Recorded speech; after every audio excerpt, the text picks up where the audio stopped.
অর্ধেক বলুন আমিন।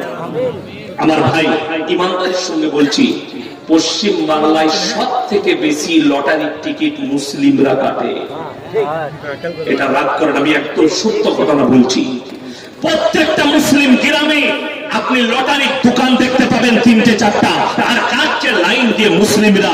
আপনি চলে যান একটা শিক্ষিত অমুসলিমদের গ্রাম, তাদের গ্রামে লটারির দোকান পাবেন। এটা চ্যালেঞ্জ ছেড়ে বললাম। একটা শিক্ষিত হিন্দু ভাইদের গ্রামে যান, আপনি লটারির টিকিট পাবেন না, কিন্তু মুসলিমদের গ্রামে যান 10টা করে লটারি বেচনেওয়ালা আর কাটনেওয়ালা 10,000 প্রত্যেকদিন। লটারির টিকিট যদি হালাল হতো, সর্বপ্রথম কারা কাটতো? আমরা মৌলবীরা। বেতন সব থেকে কম বেশি কম কার? ইমামদের। হালাল হলে রোজ আমরা একটা করে কাটতাম। মুসলমান কতটা নির্বোধ বলে দিই। কিছুদিন আগে মোবাইলে দেখেছিলাম, বাংলাদেশের এক চাচা মোটামুটি নামাজ পড়ে, সে মসজিদে ঢুকে বলছে, আল্লাহ গো, 1 ঘর লটারি কেটেছে, তুমি 1 কোটি ফেলিয়ে দিও আর জীবনে মসজিদ থেকে বেরোবে না। এই দোয়া করাটাই তো হারাম। হারাম জিনিসের জন্য আল্লাহর কাছে চাইবে? আচ্ছা, লটারি কেন হারাম বলে দিই। সকলে বলুন, ভাগ্যের মালিক কে? আল্লাহ। এটা মুখে বলছেন, এই আলেমরাই একমাত্র বিশ্বাস করে, যার কারণে কোরআনে আছে, ইন্নামা ইয়াখশাল্লাহ মিন ইবাদিহিল উলামা। আমার নবী আর পয়গম্বর পরে যারা সবথেকে বেশি রীতিমতো ভয় করে, তারা হচ্ছে উলামা সম্প্রদায়, আলেমরা। এটা কোরআন, আল্লাহ তাআলা রাসূলের কাছে আয়াত পাঠিয়েছেন। আমার ভাই, অবাক হয়ে যাবেন শুনলে। আপনি মুখে বলছেন, আমল কিন্তু আপনি করেন না। লটারি কেন হারাম শুনলেন? ভাগ্যের মালিক যদি আল্লাহ হয়, যেমন আমাদের সমাজের অনেক লোক আছে, তারা দেখবেন জ্যোতিষীকে হাত দেখায়, দেখায় না দেখায়? কেরলে কাজ করে, কলকাতায় থাকে, বর্ধমান টাউনে কাজ করে, হাত দেখাচ্ছে জ্যোতিষীকে। হারামখোর ছিঁড়া চট বসে বসে আছে, চট বিছিয়ে একটা একার্চি খুলেছে, তাতে খালি পাথর আছে, আংটির পাথর, আর খুলে মাথার চুলটা তেল মাখিয়ে এসছে। কিসের তেল? সরষের তেল। সরষের তেলের কিলো কত? কত বড়? 200 টাকা বর্তমান বলি। আর আমি আজকে আমার মাথায় যে তেলটা লাগিয়েছি, হ্যাঁ, বোম্বেতে গেছিলাম, তো আমার ভাই আছে, ওখানে কারখানা আছে, সে বললে তোমার চুল উঠে যাচ্ছে, একটা তেল কিনে দিই। কত? 100 গ্রামের দাম 475 টাকা। আমি দাম, লোকের পয়সাতেই চলছে তো আমাদের, অসুবিধা কিচ্ছু নেই। আল্লাহ তকদিরে লিখে দিচ্ছে লোকের ঘরে খাবি। আমরা কোথায় খাই? লোকের ঘরে। কি বুঝলেন? আমি দুপুরে বাড়িতে একটু খেলাম, তারপরে তো আমি বুঝেই দিয়েছি চালাবো ওইখানে গিয়ে। আল্লাহ তকদিরে লিখেছে, এগুলো চালিয়ে দিলাম। এটাই আমাদের তকদির, আল্লাহ মেপেছে। শুনেন, যে বসে আছে ওখানে হাওড়া স্টেশনে, রেল লাইনের ধারে, স্টেশনের গায়ে, সে কি করে? এটার চিকুলে বসে আছে, সরষের তেল লাগিয়ে হারামখোর ছিঁড়া চটে বসে আছে। আর যে তার কাছে হাত দেখাচ্ছে, 50,000 বেতন পায়। বলছে, বাবা দেখো আমার কি হয়েছে। ওরে বাবরে, তোমার ভাগ্য খারাপ যাচ্ছে, বইয়ের সাথে একটু ঝামেলা চলছে। এই দেখবে শালা রোজ রাতের বেলায় বইয়ের সাথে ঝগড়া, শালা ঠিকই বলেছে। দারুণ জাননেওয়ালা। বিশ্বাস করুন, ইমানটার সঙ্গে সঙ্গে চলে যাবে। ভবিষ্যৎ কে জানেন? সকলে বলুন, আল্লাহ ছাড়া পৃথিবীতে ভবিষ্যৎ কেউ জানে না। এরা ভবিষ্যৎ বলছে। বললে কি করতে হবে? এই পাথরটা নিয়ে যাও, তোমার ভাগ্যটা ফিরে যাবে। এই পাথরটা নাও, তোমার সংসারে শান্তি আসবে। অথচ 50,000 বেতন পায়, একবারও বলতে পারছে না এই পাথরটা তোর গলায় বান, কাল থেকে মমতা খালার পাশে থাকবি, তুই হারাম করছিস না চটে কেন?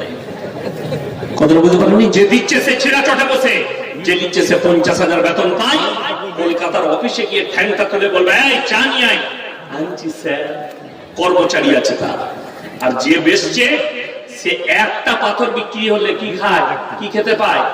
3টে পরোটা, আনলিমিটেড তরকারি, একটা ডিম সিদ্ধ, এক টুকরো পেঁয়াজ, একটা কাঁচা লঙ্কা। হারামখোর ওই পরোটা খায়। আর যে অফিসে 50,000 টাকা চাকরি করে, তার হাঁপা ইলিশ, তার খাবার দাবার আলাদা আসে।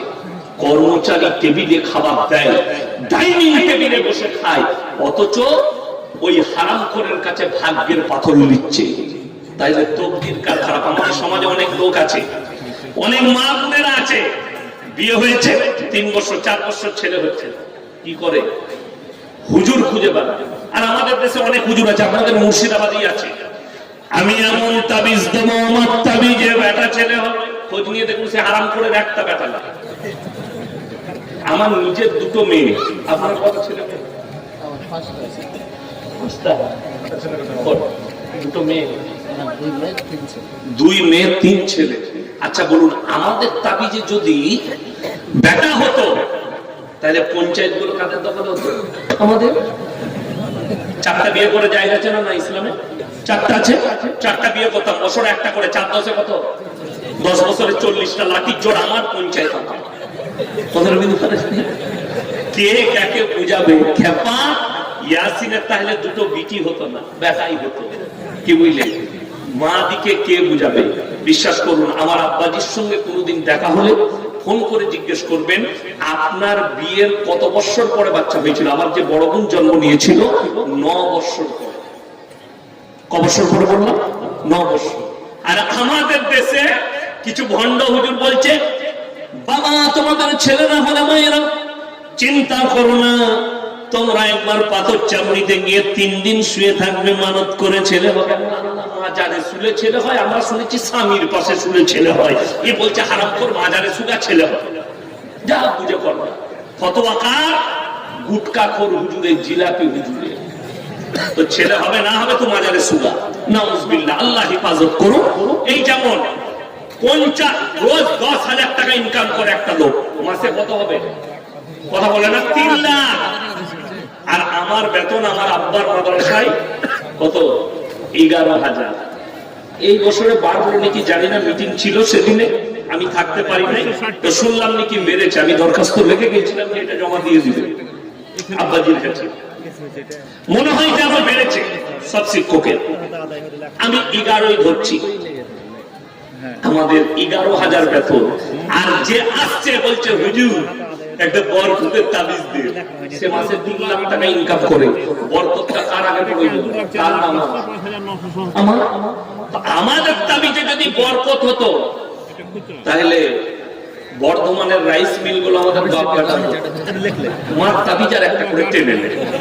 আমাদের সব থেকে দামি রাইস মিলটা পশ্চিম বাংলার সেরা রাইস মিল, সব থেকে বড় আমার বাড়ির কাছে।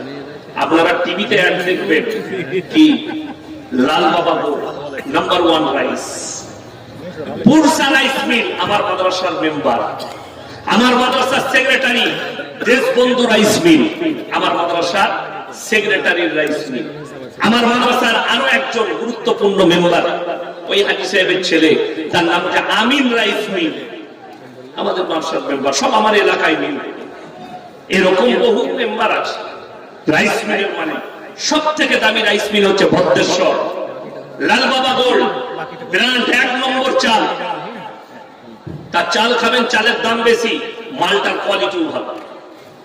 তো ওই মিল গুলো তাদের হবে কেন? তাবিজে যদি মিল পাওয়া যেত তো আমরা বাপ বেটা মেরে সবই টেনে নিতাম। আমরা কেন ইমামতি করতাম, মাদ্রাসায় জলসা কেন করতাম?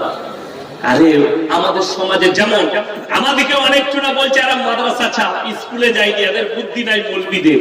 খেপা, আমাদের দেশে সব থেকে বুদ্ধিমান কারা বলুন? 2 লোক, হিন্দু ভাইদের বাবা আর আমাদের